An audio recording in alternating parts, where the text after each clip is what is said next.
కీర్తనల గ్రంథము 132వ అధ్యాయము.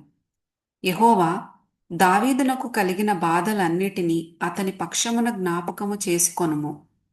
అతడు యెహోవాతో ప్రమాణపూర్వకముగా మాట ఇచ్చి యాకోబు యొక్క బలిష్ఠునికి మ్రొక్కుబడి చేసెను.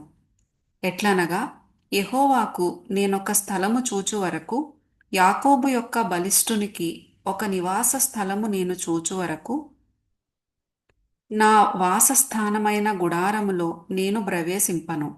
నేను పరుండు మంచము మీదికెక్కను. నా కన్నులకు నిద్ర రానియ్యను. నా కన్నురెప్పలకు కునుకుపాటు రానియ్యనెను.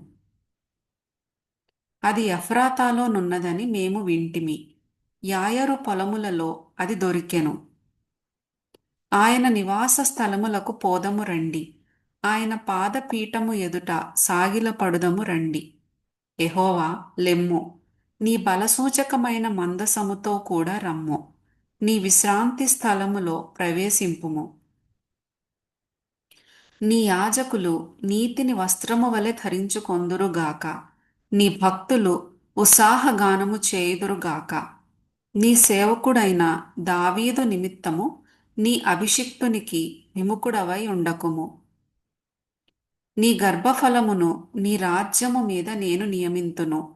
నీ కుమారులు నా నిబంధనను గైకొనిన ఎడల, నేను వారికి బోధించు నా శాసనమును వారు అనుసరించిన ఎడల, వారి కుమారులు కూడా నీ సింహాసనము మీద నిత్యము కూర్చుందురని యెహోవా సత్య ప్రమాణము దావీదుతో చేసెను.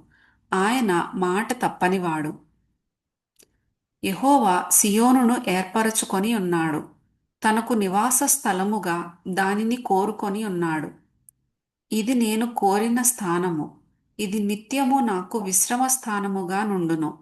ఇక్కడనే నేను నివసించెదను. దాని ఆహారమును నేను నిండారులుగా దీవించెదను. దానిలోని బీదలను ఆహారముతో తృప్తిపరచెదను.